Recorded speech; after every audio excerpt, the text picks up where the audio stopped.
가끔 아침 동틀 무렵이나 저녁 황혼역에 매우 밝은 별을 볼 수 있죠. 목자의 별이라고도 불리며 태양과 달 다음으로 하늘에서 가장 밝은 천체를 대표하는 금성 행성은 로마의 사랑, 아름다움, 사산의 여신에서 그 이름을 따왔습니다. 오랫동안 우주 비행이 시작되기 전에는 가장 가까운 우주, 이웃의 표면을 보는 것이 불가능했습니다. 가려진 행성의 구름 덮개 뒤에는 아직 수수께끼가 풀리지 않은 신비한 세계가 있습니다. 여행자 여러분, 환영합니다. 오늘 우리는 자매행성을 발견하기 위해 우주로 떠납니다. 바로 금성입니다. 새로운 모험을 떠나기 전에 영상에 좋아요와 채널을 구독해주세요. 모두에게 감사드립니다. 그럼 영상을 즐기시기 바랍니다.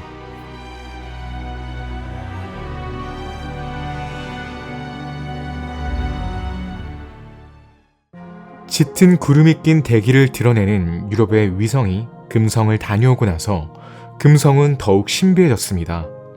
실제로 금성에 담긴 정보는 너무 충격적이어서 과학자들을 당황하게 만들었습니다. 금성의 대기에서 일어나는 과정은 설명이 필요 없을 정도입니다. 질량과 크기가 매우 유사하기 때문에 금성은 종종 지구의 쌍둥이 자매라고 불립니다. 그러나 과학자들의 연구에 따르면 두 행성의 대기와 표면의 구성이 상당히 다르기 때문에 두 행성은 공통점이 거의 없습니다. 연구자들은 금성의 형성 과정이 지구와 비슷하다고 생각하지만 과학자들이 아직 알지 못하는 일종의 재앙이 금성에 일어났고 그 후 지옥으로 변했습니다.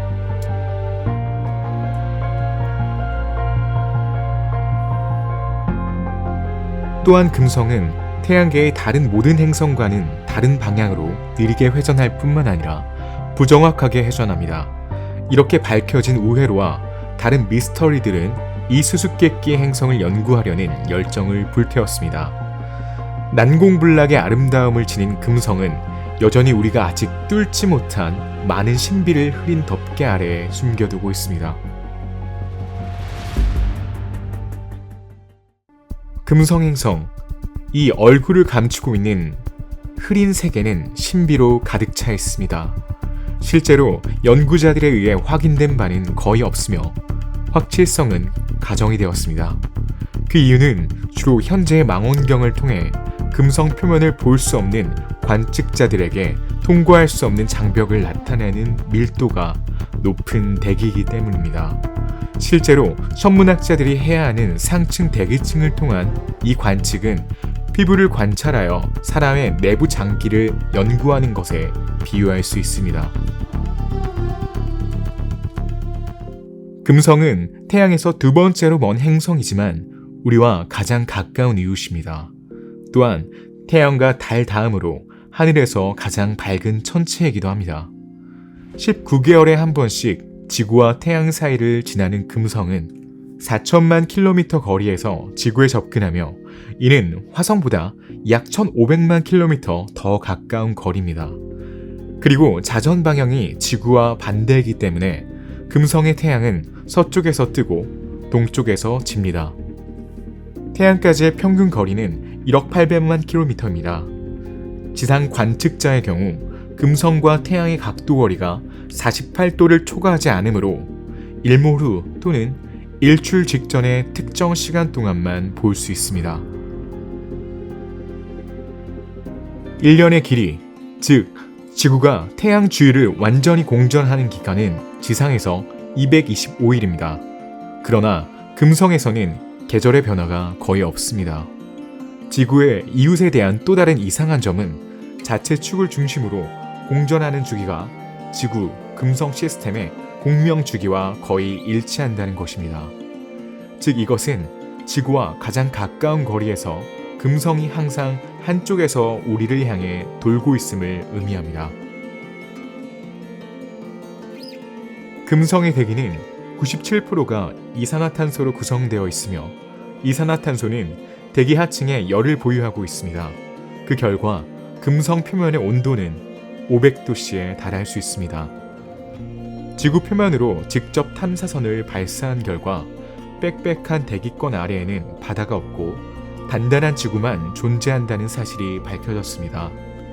이러한 맥락에서 1978년에 발사된 행성간 정거장 파이오니어 비너스는 우리 이웃의 표면에 첫 번째 지도를 작성할 수 있었습니다. 신비한 행성은 다른 행성과는 상당히 다르다는 것이 밝혀졌습니다. 우선 금성은 적도 지역에서 부풀어 오르거나 극지방에서 평평해지지 않는 거의 규칙적인 공 모양을 가지고 있습니다. 그리고 이것은 드물게 발생합니다. 예를 들어 우리의 행성은 공이 아니라 불규칙한 모양의 타원체입니다. 표면의 대부분은 상당히 평평한 고원이며 달과 유사한 금성 바다 수준 위로 올라갑니다. 금성에는 진짜 산이 있습니다. 맥스웰 몬테스라는 이름의 행성에는 가장 높은 지점은 약 11km 높이에 있습니다. 금성은 자전축을 중심으로 느리게 자전하기 때문에 자기장이 없지만 행성은 매우 밀도가 높아 지구와 비슷한 철심을 가지고 있습니다. 금성의 지름은 12,300km에서 12,700km로 추정됩니다. 이 수치는 지구의 지름인 12,756km와 거의 같기 때문에 금성은 쌍둥이 자매라는 별명이 붙었습니다. 그러나 금성을 지구의 사촌이라고 부를 수 없는 몇 가지 특징이 있습니다. 한편 금성의 표면 온도를 측정하기 위한 다양한 시도가 이루어졌습니다. 태양과의 거리를 기준으로 한 고전적인 추정에 따르면 금성의 표면 온도는 50도에서 90도 사이입니다. 하지만 1956년 천체 물리학자들이 금성의 전파 밝기를 처음으로 측정한 결과 물에 끓는 점의 3배에 달하는 300도라는 놀라운 온도를 보고했습니다. 다른 천체 물리학자들의 후속 전파 천문학 연구는 이 결과를 확인하고 행성의 평균 온도가 320도 이상으로 더 높은 값을 제시하는 것으로 보입니다. 나중에 우주선 비행 후 금성의 표면 온도가 평균 465도라는 것이 밝혀졌습니다. 수성 표면의 온도보다 더 뜨겁지만 후자는 태양에 더 가깝습니다. 문제는 금성에 닿는 태양 광선의 강도가 수성보다 3배나 낮은데 금성이 왜 그렇게 뜨거운가 하는 것입니다. 금성의 풍부하고 열을 유지하는 능력으로 잘 알려진 이산화탄소가 행성 표면에 열 복사를 가두어 금성을 거대한 온실로 변화시키는 것입니다. 또한 표면 근처의 대기압은 지구보다 90배나 높습니다. 따라서 금성으로 향하는 미래의 우주 비행사들은 저기압용으로 설계된 우주복이 아니라 고압에 잘 견딜 수 있는 우주복을 입고 우주선을 떠나게 될 것입니다. 이 우주복은 아마도 스쿠버 다이빙 수트처럼 보일 수도 있습니다. 우리의 이웃 행성은 빛나는 용광로와 같습니다. 그렇다면 금성이 태양계의 다른 행성들과 비교했을 때 특별한 점은 무엇일까요? 지구에서 화성의 표면이 한눈에 보인다면 금성의 표면은 매우 빽빽한 구름으로 가려져 있습니다. 게다가 이 행성은 우주선의 탐사 이후 더욱 신비롭게 변했습니다. 표면에 담긴 정보는 너무 충격적이어서 과학자들도 놀랐습니다. 그리고 금성의 대기에서 일어나는 일부 과정은 때때로 단순히 설명을 무시합니다. 1927년까지 금성은 지구의 쌍둥이로 여겨졌습니다. 금성의 구름 뒤에는 금성 표면에 어떤 종류의 유기적 세계가 숨겨져 있고 행성을 둘러싼 대기는 지구의 공기 껍질과 비슷하다고 믿었습니다. 하지만 1927년 첫 번째 실망이 찾아왔습니다. 천체 물리학자 로스는 미국 마운트 윌슨 천문대의 100인치 망원경을 사용하여 다양한 필터를 통해 금성의 이미지를 촬영했습니다. 그는 금성 대기의 희미한 회색 패치가 노란색, 빨간색, 적외선에 가장 잘 보일 것으로 예상했습니다. 결국 이러한 필터는 사진가들이 멀리 떨어진 지상 풍경을 포착하는 데 사용하는 필터입니다. 그럼에도 불구하고 결과는 예상치 못한 것이었는데 로스에 따르면 흰색 반점은 구름이고 그 그 사이에 어두운 반점은 구름의 틈새라고 합니다. 물론 이 틈 사이로 어두운 구름의 낮은 층만 보였고 금성의 신비한 표면은 여전히 닫혀 있었습니다. 이것은 금성의 대기가 지구의 대기와 매우 다르다는 것을 의미합니다. 우리 주변의 공기는 파란색과 보라색 광선을 확산시키기 때문에 성강 공간에서 우리 행성이 파란색으로 보이는 이유입니다. 금성의 대기에서는 이 법칙이 적용되지 않습니다. 이것은 태양 광선이 지구와 다르게 산란된다는 것을 의미합니다.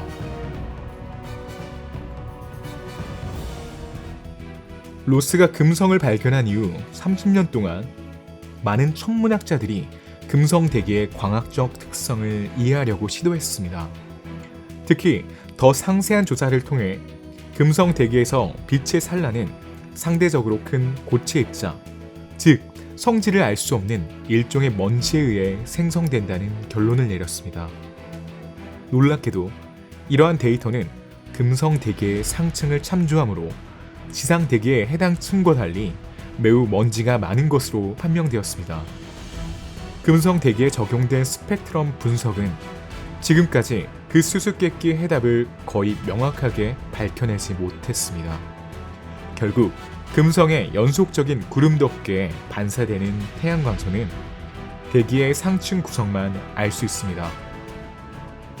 금성 표면의 하층과 더 많은 금성 표면의 본질은 아직 알려지지 않았습니다. 그럼에도 불구하고 금성의 스펙트럼에 대한 연구는 중요한 발견으로 이어졌습니다.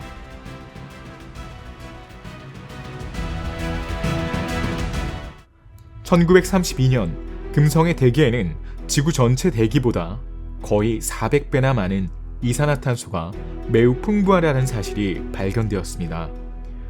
그러나 반복된 시도에도 불구하고 산소나 수증기는 발견되지 않았습니다. 지금까지 얻은 스펙트로그램에서 이러한 가스의 존재 흔적은 없습니다.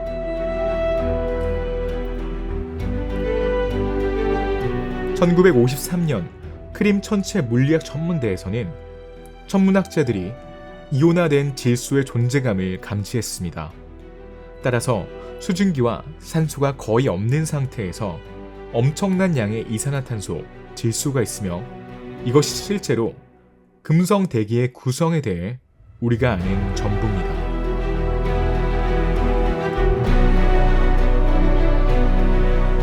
(1956년) 프랑스 천문학자 도빌리에는 금성의 구름이 질소와 물이 결합할 때 방전 작용에 의해 형성되는 아질산 암모늄으로 생성되어졌다는 것을 증명하려는 책을 출판했습니다. 그러나 금성의 대기에 내우가 가능한 것으로 간주되면 스펙트럼 분석에 의해 금성에서의 존재가 절대적으로 거부되는 수증기의 기원에 대한 의문이 생깁니다. 그러나 반면에 1920년대의 천문학자들은 금성 구름의 반사 특성이 지상 구름의 동일한 특성과 매우 유사하다는 것을 발견했습니다. 이를 바탕으로 미국 천문학자들은 1952년 금성 표면이 물의 바다로 완전히 덮여 있다는 가설을 제안했습니다. 실제로 금성의 구름이 물방울로 만들어져 있고 표면에 땅이 있다면 이 경우 대기와 접촉하는 젖은 암석 사이의 화학 반응이 거의 모든 이산화탄소를 흡수할 것입니다. 그러나 사실은 그 반대를 나타내며 금성 대기에는 풍부한 이산화탄소가 있습니다. 이 천문학자들은 금성 표면에는 땅이 하나도 없다고 결론지었습니다. 그들에 따르면 바다는 행성의 전체 표면을 덮고 있으며 가스와 금속의 결합을 방지합니다. 특히 물에 잘 녹지 않는 이산화탄소는 대기 중에 남아 있습니다. 이 가설의 약점은 분명합니다. 금성에 물이 존재한다는 조건에 의존하기 때문입니다. 금성에 물이 전혀 없다면 이산화탄소는 마치 금성을 덮고 있는 물의 바다와 같은 방식으로 대기 중에 남아있을 것이기 때문입니다. 금성 대기에 불투명한 구름이 수증기로 만들어졌다는 사실에 동의하지 않는 유명한 천문학자 호일은 다른 가설에서 출발합니다. 공기 중에 떠다니는 가장 작은 기름방울이 행성 전체를 덮는 구름을 형성할 수 있습니다. 이를 바탕으로 그는 금성 표면의 대부분이 금성의 고온으로 인해 증발하여 기름된 구름으로 하늘을 덮는 기름의 바다로 덮여 있다고 가설을 세웠습니다. 그렇다면 기름은 어디에서 나오는 걸까요? 호일은 융흥금성이 냉각되는 동안 어떤 화학적 과정으로 인해 자유수소가 탄소와 결합하여 탄화수 혼합물을 형성한 후 수소가 우주로 사라졌다고 제안합니다.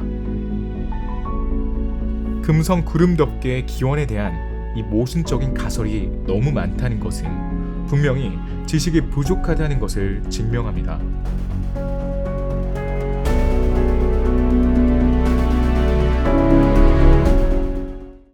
그렇다면 금성의 대기 덮개는 얼마나 두꺼운 걸까요?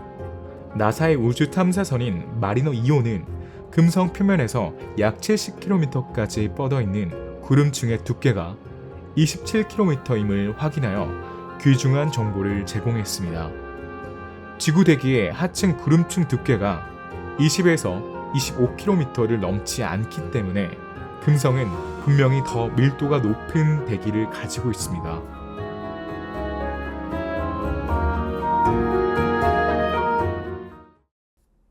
금성의 특별한 특징 중 하나는 천왕성을 제외한 다른 행성에서는 일어나지 않는 자체 축을 중심으로 역행자전, 즉 역회전이라는 것입니다.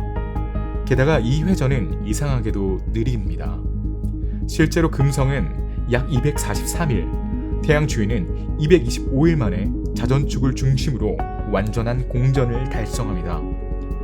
따라서 금성의 하루는 지구 1년의 약 3분의 2에 해당합니다. 금성에 살면 하루가 1년보다 길어질 텐데 태양계에서는 가스 거성도, 지구 행성도, 자전 특성이 알려진 불규칙한 모양의 소행성도 그 어떤 천체도 이와 같은 것을 자랑할 수는 없습니다.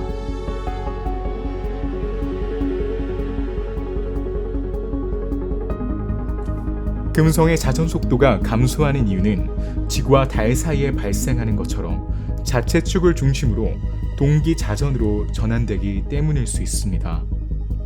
위성 시스템의 존재 초기 단계에서 가장 큰 구성 요소는 조석 효과로 위성의 움직임을 느리게 하고 위성의 하루 지속 시간은 우주적 규모 측면에서 매우 빠르게 증가하며 수천만 년 안에 두 주기의 정렬이 발생합니다. 하지만 자전 속도를 늦춘 이 거대한 위성은 어디에 있을까요? 반세기 동안 일부 과학자들은 원칙적으로 수성이 이 역할에 적합할 수 있다는 것을 알아챘습니다. 실제로 여러 간접 지표는 금성과 동일한 중력 링크에서 수성의 이전 위치를 보여줄 수 있습니다. 이 경우 이 행성의 축을 중심으로 한 느린 회전, 금성에 다른 자연 위성이 없다는 점, 그리고 기타 여러 흥미로운 상황에 대한 설명을 알 수 있었습니다. 태양계 발달 초기 단계에서 금성과 수성이 가까운 시스템을 형성했으며 축을 중심으로 한 금성의 자전이 그 주위에서 수성의 자전과 동기화되었을 가능성이 있다고 가정해 봅시다. 지난 세기의 70년대에 과거에 그러한 위성 시스템이 존재할 가능성이 있는 그런 상황에 대한 대규모 분석이 수행되어 그러한 가능성을 보여주었습니다. 그러나 다른 이론은 이 마지막 이론과 모순될 것입니다. 금성이 스스로 자전하는 데는 지구에서 243일이 걸리지만 태양 주위를 도는 데는 225일밖에 걸리지 않습니다. 따라서 이상하게도 금성의 하루는 1년보다 깁니다.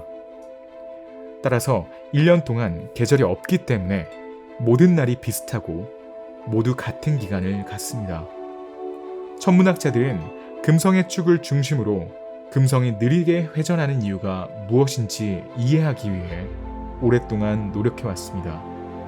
일부 과학자들은 이것이 먼 과거에 금성이 행성의 속도를 낮추고 축을 뒤집어서 잘못된 방향으로 강제되는 큰 소행성과 충돌했기 때문일 수 있다고 합니다.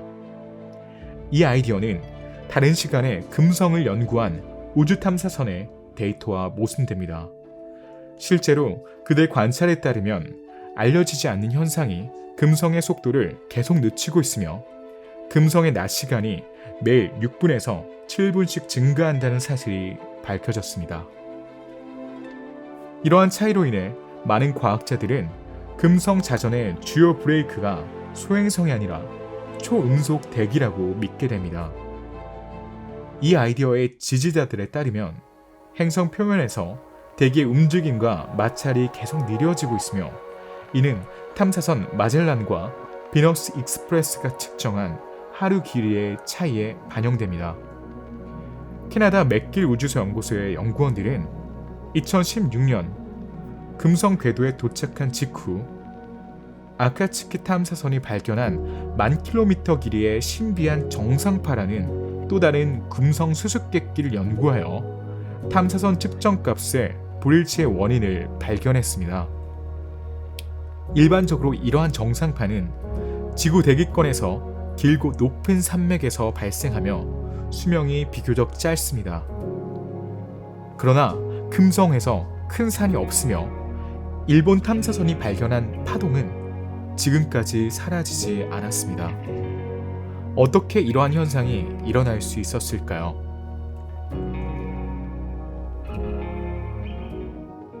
이 질문에 답하기 위해 연구자들은 컴퓨터 모델을 만들어 금성의 낮은 고도와 산맥이 있는 네 지역에서 한 번에 영구적인 정상파가 나타나고 밤에는 지구에서 며칠 후에 사라질 수 있음을 보여주었습니다.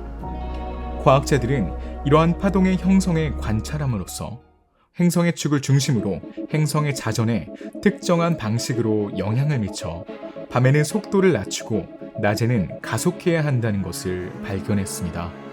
동일한 계산에 따르면 행성이 느려지는 것보다 가속하는 것이 더 많으며 이는 낮의 길이에 대한 마젤란과 비너스 익스프레스의 측정값이 서로 다른 이유를 설명합니다. 금성의 대기는 매우 조밀하고 지옥 같은 온도로 가열됩니다. 이 대기는 행성 자체보다 60배 더 빠르게 회전하여 시속 500km의 속도로 움직이는 초강력 바람을 생성한다는 것이 밝혀졌습니다. 이 대기의 초회전을 설명하기 위해 연구자들은 행성으로 들어오는 모든 태양 에너지의 절반을 흡수하는 매우 얇은 구름층에 이상한 어두운 구조가 있다는 가설을 세웠습니다. 과학자들은 이미 태양 에너지의 일부가 황산에 의해 소비된다는 것을 알고 있지만 흡수된 에너지의 나머지 부분을 설명할 수 있는 다른 흡수체는 확인되지 않았습니다.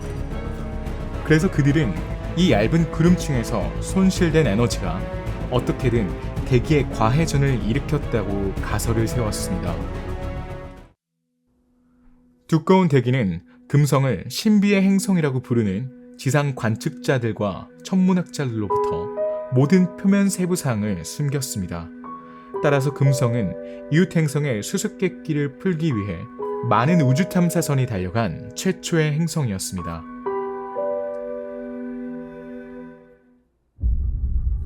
(1960년대와 70년대에) 소련과 미국 간의 우주 경쟁에서 소련은 금성 정복에 더 많은 노력을 기울였고 금성 연구를 위해 베레나 프로그램으로 알려진 일련의 우주 탐사선을 발사했습니다.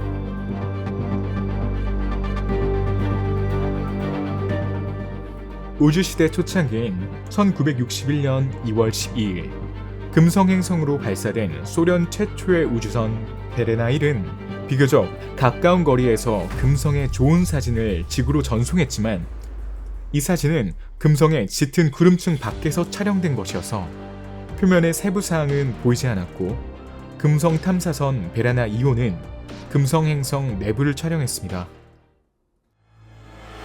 우주선의 연착륙 시도는 오랫동안 실패했습니다. 모두 금성 대기에 부딪혀 정보 전송이 중단되었습니다. 1970년 8월 17일 소련에서 발사되어 매우 강한 압력을 견딜 수 있도록 설계된 우주 탐사선 베레나 7호만이 목표에 성공적으로 도달하여 금성에 착륙할 수 있었습니다.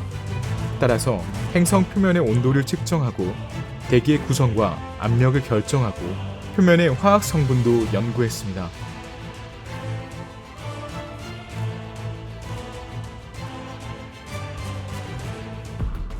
이 성공은 소련으로 하여금 더 많은 우주선을 발사하도록 장려했습니다.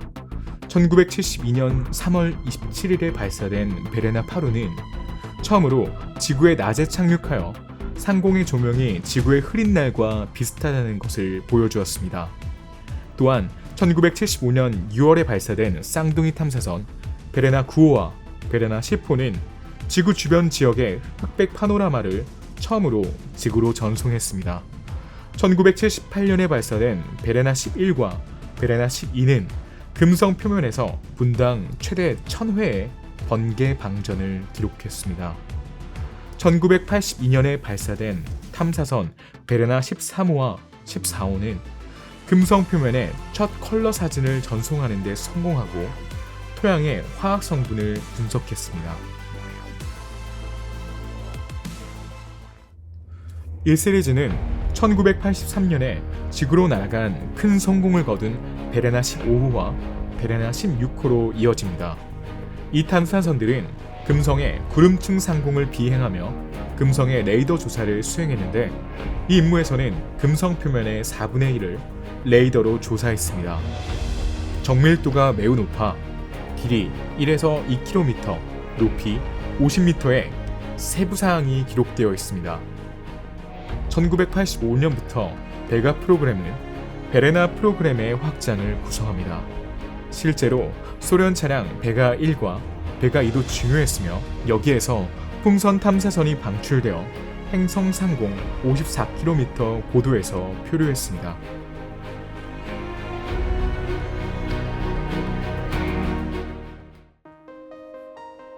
다른 한편으로 미국인들은 1962년에 금성 탐사를 시작했습니다. 첫 번째 임무 마리너 1이 파괴된 후 나사는 마리너 2 임무를 통해 첫 번째 비행에 성공하여 격렬한 바람, 산성 대기, 매우 높은 온도, 보호자기장이 없는 표면의 대기압과 같은 끔찍한 세계를 드러냈습니다.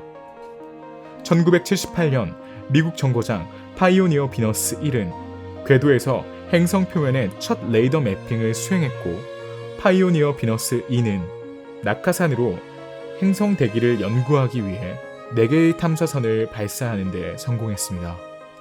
1989년부터 1994년까지 금성 표면은 행성을 공전하는 미국 탐사선 마젤란에 의해 연구되어 3시간 9분 만에 공전을 했습니다. 표면은 레이더 이미지로 촬영되었습니다. 따라서 표면의 이미지는 최대 250m의 최소 세부 크기로 재현되었습니다. 물체의 높이는 최대 30m의 정확도로 측정되었으며 현재 금성 전체에 대한 가장 상세한 지도입니다. 유럽의 금성 정복은 너무 늦게 시작되었습니다. 유럽 우주국은 2006년에 금성 탐사선 비너스 익스프레스를 발사하여 금성 탐사 임무를 수행했습니다. 2015년도엔 도착한 일본 우주 탐사선 아카츠키가 현재 유일하게 활동 중인 탐사선입니다. 30년 동안의 공백 끝에 나사는 2029년에 금성을 향해 발사해야 하는 2가지 임무를 선정했습니다. 레이더 지도 제작 임무인 베리타스와 금성 대기의 구성을 분석해야 하는 대기 탐사선 다빈치입니다.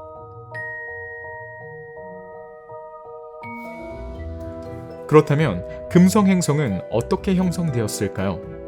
천문학자들은 지구와 금성이 원시 행성 원반의 같은 지역에서 같은 물질로 형성되었지만 그 후 다른 방식으로 발달했다고 믿습니다.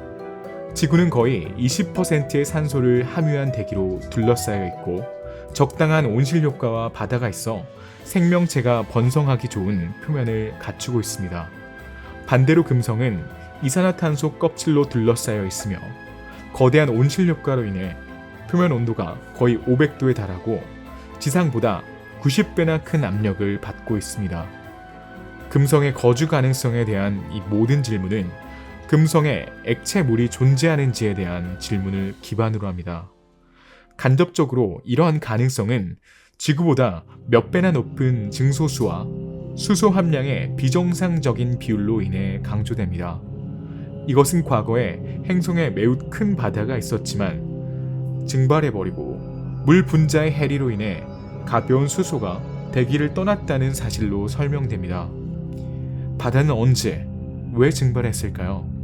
이러한 질문에 대한 답은 향후 금성 탐사를 통해 대기와 표면의 휘발성 원소에 대한 정보를 수집해야만 알 수 있습니다. 이 질문에 답하기 위해 일부 과학자들은 이 가설을 제안합니다. 행성 내부가 활동하는 동안 녹은 마그마의 바다가 있었고 그 결과 표면의 화산이 용암을 쏟아냈습니다. 이 용암은 물과 접촉하며 증발하기 시작했습니다. 더 큰 규모로 금성은 바다가 서서히 증발하는 것을 보았습니다. 그러나 수증기는 강력한 온실가스로서 태양 광선이 열을 방출하지 않고 행성을 가열할 수 있게 합니다. 지구온난화는 가속화되었고 수억 년 만에 바다는 완전히 증발했습니다. 그 후 물은 대기의 가장 높은 층에 집중되었습니다. 그러자 태양의 자외선이 물 분자를 깨뜨렸죠. 산소 원자는 다시 지표로 떨어졌고 더 가벼운 수소 원자는 우주에서 사라졌습니다. 건조하고 판구조론이나 규칙적인 화산 활동이 없는 금성은 내부의 열을 배출할 수 없게 되었고 수억 년 동안 압력이 계속 높아졌습니다. 이 압력이 최대치에 도달하자 지구는 화산을 통해 이산화탄소를 대기로 방출했습니다. 이 이산화탄소는 이제 물을 대체하는 온실가스로서 지구보다 금성에 훨씬 더 많은 화산에서 끊임없이 방출됩니다. 이런 식으로 이산화탄소는 대기 중에 대량으로 축적됩니다. 이 시기에 금성은 전 지구적인 재포장 작업을 거쳤습니다.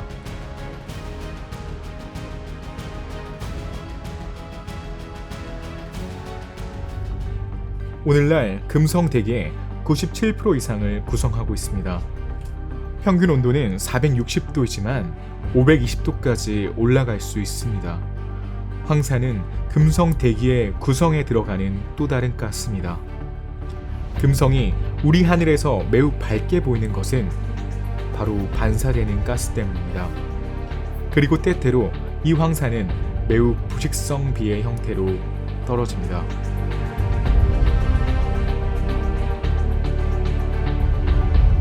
금성과 지구는 어떻게 이렇게 달라졌을까요?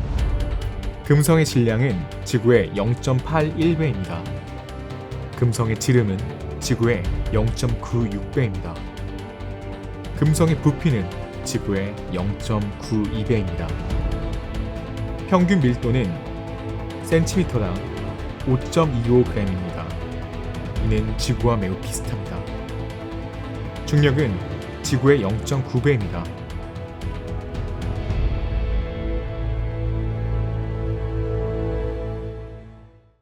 궤도의 경사각은 지구와 비슷합니다. 이 모든 매개 변수는 금성이 거의 지구와 유사하다는 점을 강조합니다. 이로 인해 과학계는 이웃 행성을 지구의 쌍둥이 자매라는 별명을 붙였습니다. 따라서 우리 행성, 특히 금성의 생명체와 유사한 조건을 기대하는 것은 당연한 일이었습니다. 그러나 이러한 가명은 발견이 되면서 완전히 사라졌습니다. 자세히 살펴보면 금성은 지구와 완전히 다릅니다. 금성과 지구의 천체 물리학적인 특성이 비슷함에도 불구하고 금성은 왜 지구와 다른 운명을 맞이하게 되었는지에 대해 스스로 물어볼 수 있는 질문이 있습니다. 금성은 존재 초기에 지구와 매우 유사했습니다. 오늘날 금성에는 물이 없지만 과거에는 상황이 달랐습니다. 2009년 탐사선 비너스 익스프레스의 도움으로 금성 대기가 태양 복사로 인해 많은 양의 물을 잃었다는 증거를 얻었습니다. 그러나 시뮬레이션에서 알 수 있듯이 물은 주로 수증기 형태로 대기에 포함되어 있었고 행성 존재의 초기 단계에만 대량으로 존재했기 때문에 이것이 금성의 바다가 존재하지 않음을 의미하지는 않습니다. 따라서 금성의 원시 바다는 20억 년 이상, 즉 행성 역사의 절반 이상 동안 존재할 수 있었으며 그 후 생명의 존재에 대한 질문을 할 수 있습니다. 그러나 과학자들이 아직 알지 못하는 일종의 재앙으로 금성에 무슨 일이 일어났는지에 대한 질문을 할 수 있습니다. 그 후 지옥으로 변했습니다. 우리의 행성의 모델을 고려하면 현재 금성의 대기 형성은 화산 활동의 증가와 관련하여 10억에서 18억 년 전에 시작되었습니다. 지난 2억 년 동안 지구 표면이 최종 형태를 갖추는 동안 금성의 대기와 화산은 점점 더 많은 기능을 계속했습니다.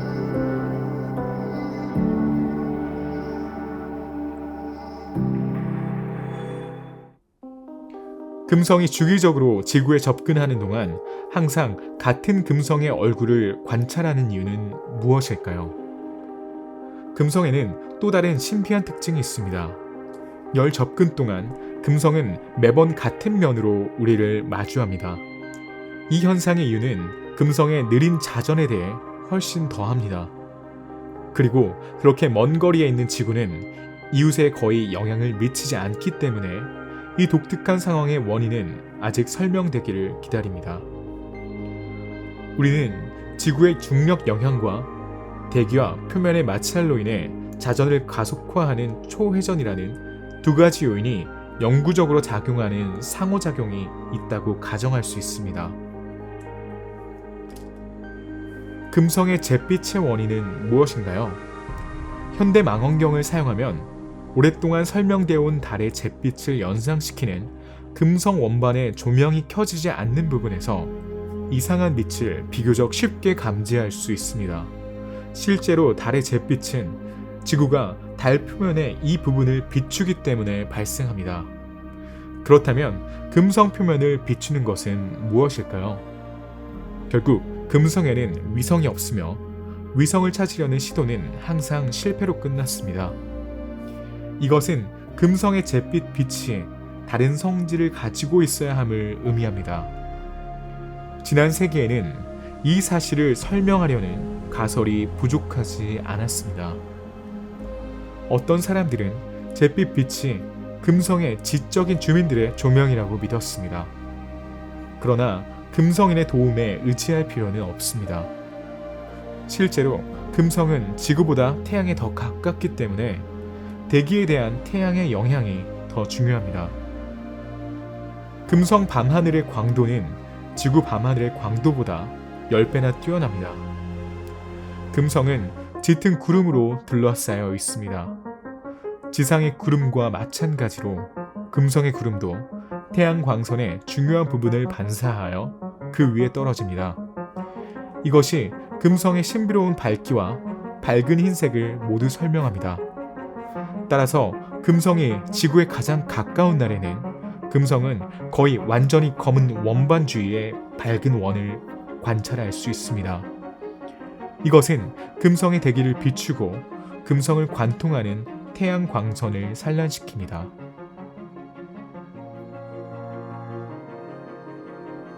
금성에 유령 이성이 있나요? 이탈리아의 천문학자 카시네는 1686년 금성의 위성을 발견했다고 선언했습니다. 카시네는 이미 실제로 존재하는 토성에 4개의 위성을 발견하여 명성을 얻었기 때문에 이 발견은 어떤 우려도 불러일으키지 않았습니다. 그는 또한 새로운 위성의 크기가 행성 직경의 약 4분의 1로 우리 달과 거의 같다고 지적했습니다. 금성은 항상 태양 방향으로 관측되기 때문에 짧은 시간을 제외하고는 밝은 빛이 그러한 천체의 관측을 방해했습니다. 그러나 18세기까지의 대부분의 천문학자들은 금성이 위성이 없다는 것을 인식했습니다. 망원경의 불완전한 렌즈를 통해 산란된 햇빛의 무작위 섬광으로 인한 착시를 포함하여 관측 오류에 대한 다양한 설명이 제안되었습니다. 또한 20세기의 우수한 망원경으로 얻는 사진판에는 금성 위성의 이미지가 없습니다. 그러나 어떠한 망원경으로 볼 수 없는 작은 위성이 있을 수 있으며 특히 모 행성을 둘러싸고 있는 눈부심이 있을 때 더욱 그렇습니다. 실제로 지름이 8km에 불과한 작은 화성 데이모스는 태양을 마주보는 가장 편리한 위치에서 화성을 관측할 때에도 현대의 거대 망원경으로는 거의 접근하기 어렵습니다. 금성 궤도를 도는 데이모스 크기 이하의 천체는 지구에서 발견되지 않았을 것입니다. 금성 위성에 대한 탐사는 지구에서 보내진 우주 탐사선에 의해 계속될 것입니다.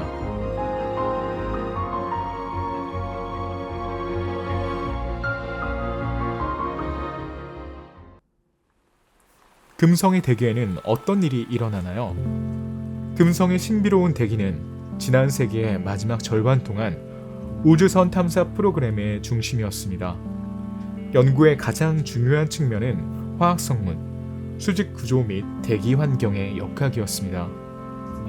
우선 금성의 대기는 행성 자체보다 60배 빠르게 회전하여 시속 500km의 속도로 움직이는 초강력 바람을 생성합니다. 또한 일본 탐사선 아카츠키에 의해 또 다른 미스터리가 밝혀졌는데 그것은 지난 세기 60년대 중반 금성의 대기에서 이미 발견된 문자 Y와 유사한 일종의 구름인 대기의 특이한 구조에 관한 것입니다. 실제로 탐사선 아카츠키가 궤도를 공전하는 동안 촬영했던 금성 상층 대기 이미지를 연구함으로써 과학자들은 행성의 한 극에서 다른 극으로 확장되고 고도 65km에서 공기층을 통해 천천히 움직이는 1만 km 길이의 거대한 파동을 발견했습니다. 과학자들은 이 탐사선이 도착한 첫날 이 구조를 발견했습니다. 정상적인 조건에서 대기의 중력파는 큰 대기 전선과 산맥과 큰 자연 장부의 상호작용으로 인해 발생합니다. 문제는 금성에는 이 정도 크기의 중력파를 발생시킬 수 있는 큰 산이나 다른 지형이 없다는 것입니다. 태양계 전체에 대한 기록입니다. 결과적으로 금성의 구호에 대한 데이터가 잘못되었거나 이러한 파동이 발생하는 행성 표면 근처의 바람과 기단이 지구와 다르게 행동합니다. 한편 금성 대기에서 번개를 발견하는 것은 유럽 우주선 비너스 익스프레스의 가장 큰 성공으로 간주되었습니다. 지금까지 번개는 지구, 목성, 토성에서만 볼 수 있었습니다. 사실 방전 자체는 한 번도 본 적이 없으며 그 과정에 수반되는 자기 신호에 의해 감지되었습니다. 실제로 이 행성의 구름은 전하가 나타나기 위한 모든 조건을 충족합니다. 에어로졸 입자는 행성에 풍부하고 전체 구름층은 강한 움직임으로 교차합니다. 이러한 조건에서 전하의 축적은 빠르게 발생해야 하므로 구름의 다른 층 사이에 번개가 있었을 것입니다. 번개는 또한 특별합니다. 물이 아닌 황산으로 만들어진 구름에서 태어납니다. 금성에도 물이 있나요? 일반적으로 금성과 같은 육상 행성의 대기는 핵융합 단계에서 물질이 분화하는 동안 심해에서 화산가스가 방출되어 형성되었습니다. 화산가스의 대부분은 수증기와 이산화탄소이며 이산화탄소에 비해 수증기의 부피 비율은 5배 정도입니다. 따라서 금성에는 지구와 비슷한 중요한 수건이 있었을 것입니다. 하지만 금성에서 거대한 물덩어리는 어디에서 사라졌을까요? 금성에는 대기 상층에 떨어진 수증기가 햇빛의 작용으로 수소와 산소로 분해되고 가벼운 수소가 행성을 떠났기 때문에 금성에는 물이 거의 없습니다. 물이 없기 때문에 화산 폭발 시 방출되는 이산화탄소는 지구에서와 같이 강우에 바다로 배출되지 않고 대기 중에 축적됩니다. 금성 대기의 풍부한 이산화탄소는 지구 대기의 총량보다 수천 배 더 많습니다. 구름은 무인 표면을 숨기고 있을까요? 아니면 번성하는 생명체를 숨기고 있을까요? 금성의 구름 뒤에는 아직 수수께끼가 풀리지 않은 신비로운 세계가 펼쳐져 있습니다. 빨간색과 노란색 필터를 통해 금성을 관찰하는 동안 갑자기 흥미로운 사실이 나타났습니다. 최대 강도는 금성 원반의 일부에 떨어지며 태양 광선의 반사 각도가 입사각과 동일하다는 것이 밝혀졌습니다. 이것은 금성 표면에는 태양 광선을 상대적으로 강하게 반사하는 주황색 또는 붉은색 물체가 있음을 의미합니다. 벨로루시의 천문학자 디코프는 이 사실을 설명하려고 노력했습니다. 그는 금성에 풍부한 식물이 있다고 믿었습니다. 그러나 금성 식물의 광학적 특성은 육상 식물의 광학적 특성과 매우 달라야 합니다. 금성의 표면은 매우 뜨겁고 당시 추정되는 온도는 아마도 50에서 60도에 가까울 것입니다. 이 연구원에 따르면 금성과 태양의 근접성, 두꺼운 구름 덮개의 존재는 표면의 온실 기후를 생성한다고 합니다. 따라서 금성의 식물은 녹색이 아니라 주황색과 붉은색이어야 합니다. 결과적으로 그들은 주황색과 적색 광선을 반사하여 과도한 열을 가져옵니다. 그건 그렇고 뜨거운 지상 온천에 사는 일부 조류는 비슷한 색을 가지고 있습니다. 붉은 숲, 주황색 초원, 더 환상적일 수 있는 것 같습니다. 그러나 465도로 추정되는 금성의 표면 온도에는 이에 대한 최신 데이터를 통해 가능한 유일한 결론이 이 행성에는 생명체가 없다는 것입니다. 우리가 아는 한 이러한 조건에서는 탄소 기반의 생명체가 존재할 수 없으며 대부분의 유기화합물은 순식간에 탄화될 것입니다.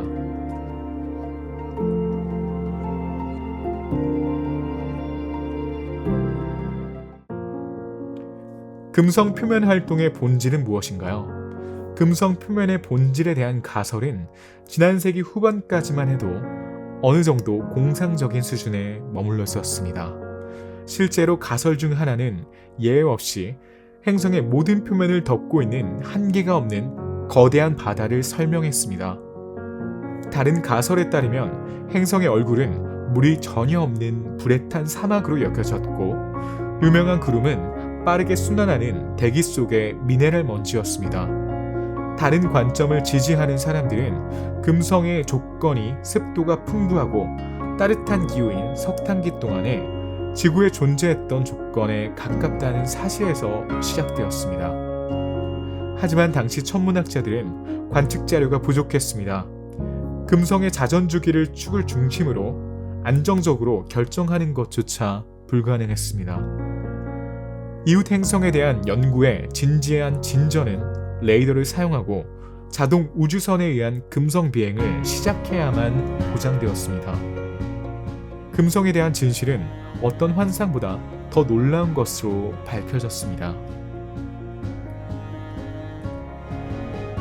금성은 어느 정도 살아있는 행성입니다. 생물학적 의미는 아니지만 지질학적 의미에서는 살아있는 행성입니다. 실제로 금성 표면에서는 다양한 지질학적 사건이 일어납니다.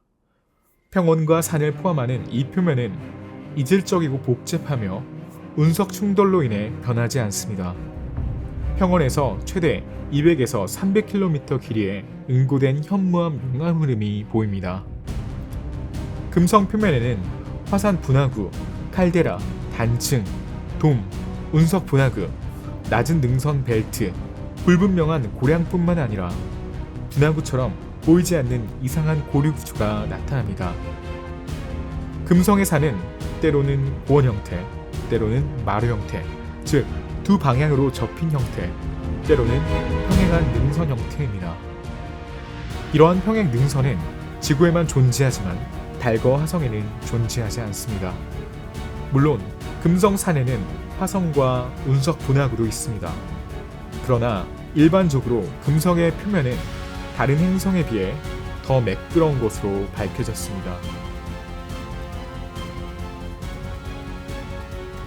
금성 표면에는 칼륨, 우라늄, 토륨이 풍부한 암석이 발견되었는데 이는 육상 조건에서 1차 화산암의 구성에 해당되지 않았고 외인성 처리를 거친 2차 화산암에 해당됩니다.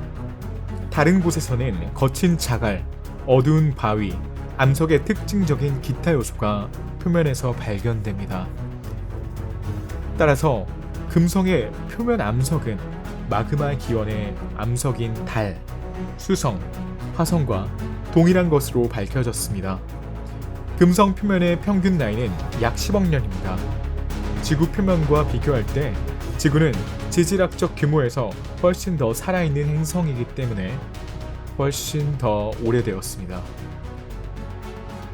지각학적으로는 지구는 끊임없이 변화하고 있으며 일부 대륙은 계속 가라앉고 다른 대륙은 솟아오르고 있습니다.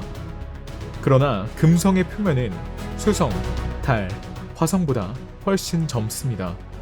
따라서 금성에는 수성, 달, 화성보다 운석 크레이터가 훨씬 적습니다.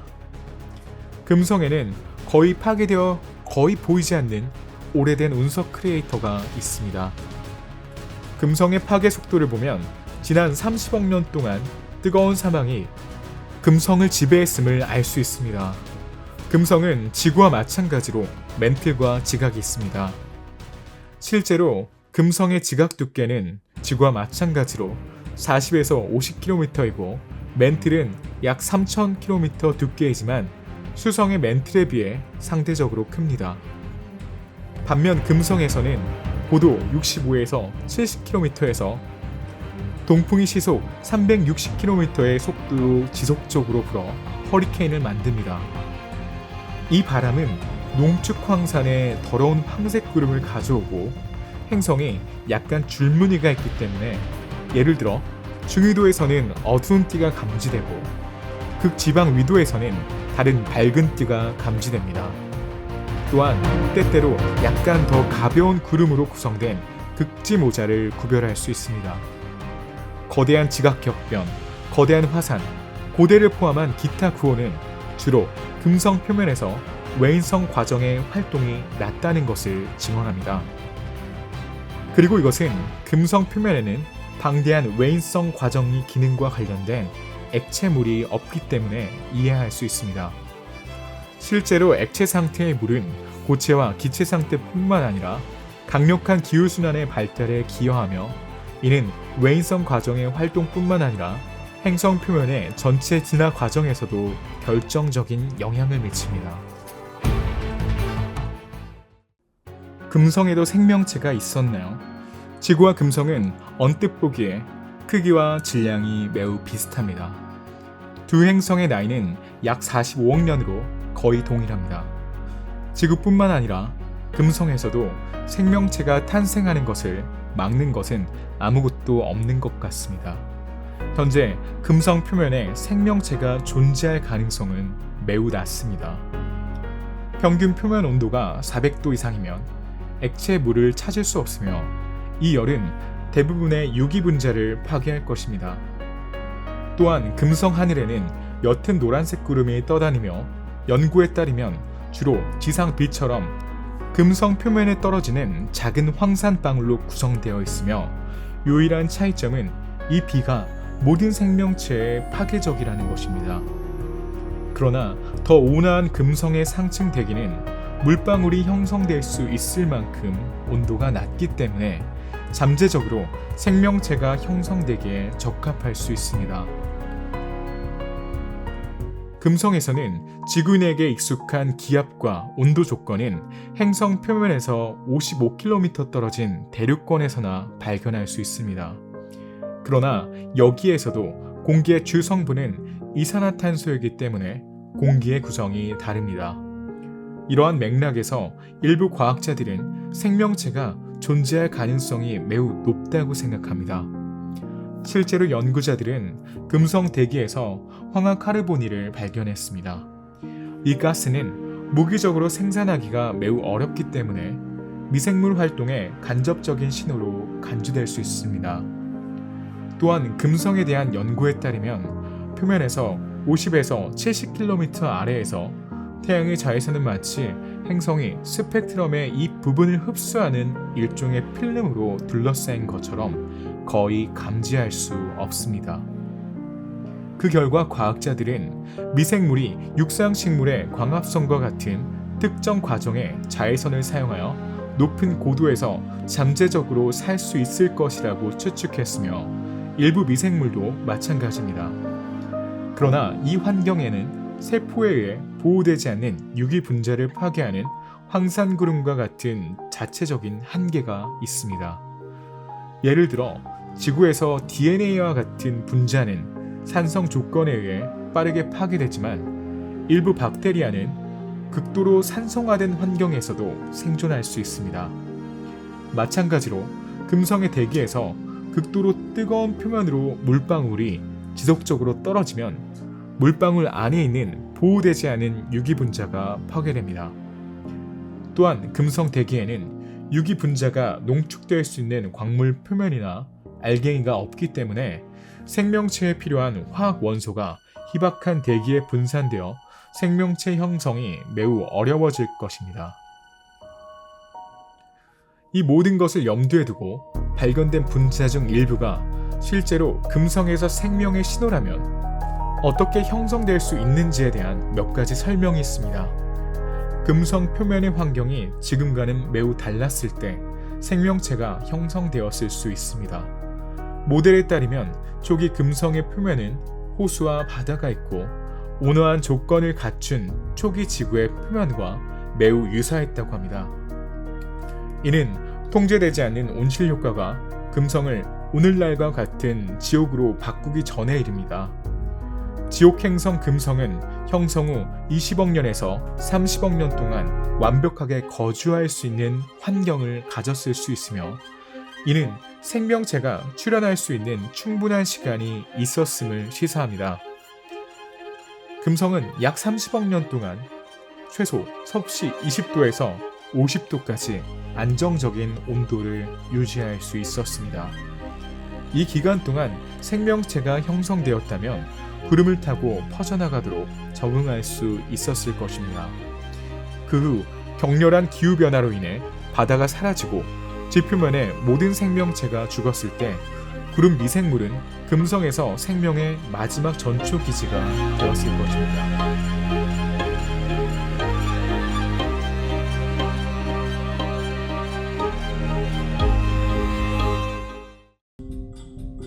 또 다른 가능성은 금성 대기 중 생명체가 지구에서 왔을 가능성입니다.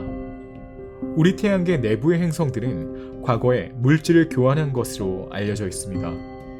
운석이 행성에 충돌하면 그 행성이 암석이 우주로 보내져 때때로 다른 행성의 궤도를 통과할 수 있습니다. 언젠가 지구와 금성 사이에 이런 일이 있었다면 지구의 암석에는 금성의 산성도가 높은 구름에 적응할 수 있는 미생물 생명체가 포함되어 있을 수 있습니다.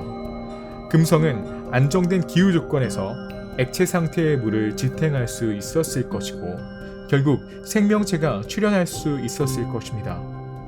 사실 금성이 지표면 재표면화 현상을 경험하지 않았다면 오늘날에도 금성은 거주 가능한 상태로 남아 있었을지도 모릅니다. 그러나 재표면 현상은 행성의 암석에 저장된 이산화탄소를 방출하거나 가스 방출 유발하는 일련의 사건을 촉발했습니다. 그 결과 금성의 대기는 생명체가 생존하기에는 너무 조밀하고 너무 뜨거워졌습니다. 42억 년 전 행성이 형성된 직후 금성은 급격한 냉각기를 경험했을 것입니다. 행성이 진화하는 동안 귀산한 암석은 대기 중에 이산화탄소를 천천히 흡수하여 행성 지각에 가뒀을 것입니다. 7억 1,500만 년 전 금성의 대기는 오늘날 지구와 마찬가지로 미량의 이산화탄소와 메탄이 포함된 질소가 지배적이었을 것으로 추정됩니다. 시뮬레이션에 따르면 대규모 가스 방출이 일어나지 않았다면 이러한 조건이 오늘날까지 안정적으로 유지되었을 수 있다고 합니다. 이 가스 방출의 정확한 원인이 아직 밝혀지지 않았다면 지구의 화산 활동과 관련이 있을 가능성이 있습니다. 마그마와 녹은 암석이 지구 표면으로 떠오를 때 대량의 이산화탄소가 대기 중으로 방출됩니다. 마그마가 지표면에 도달하기 전에 굳어졌다면 장벽을 만들어 가스가 재흡수되는 것을 막았을 것입니다.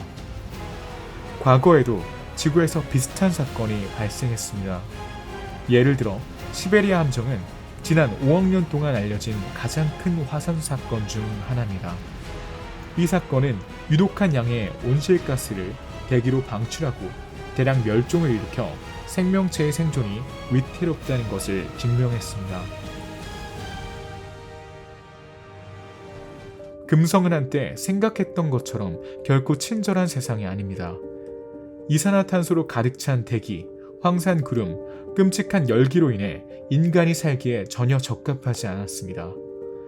20년 전만 해도 많은 과학자들은 금성을 화성보다 인간 식민지화를 위한 우주 연구의 더 유망한 대상이라고 생각했지만 최근의 발견으로 일부 희망이 사라졌습니다. 수십 년 동안 금성에 대한 우리의 시각은 지구와 비슷하다는 것에 바뀌었습니다. 이제 우리는 금성을 엄청난 온도와 기압, 유독한 대기, 구름과 황산비가 풍경을 장식하는 거꾸로 된 세계라고 부르고 싶습니다. 오늘날 지구에 대한 가장 기본적인 정보조차도 불완전하거나 누락되어 있습니다. 미래의 행성 간 탐사선이 금성의 수많은 미스터리를 풀 수 있는 정말 흥미로운 발견을 할 수 있을 것으로 기대됩니다.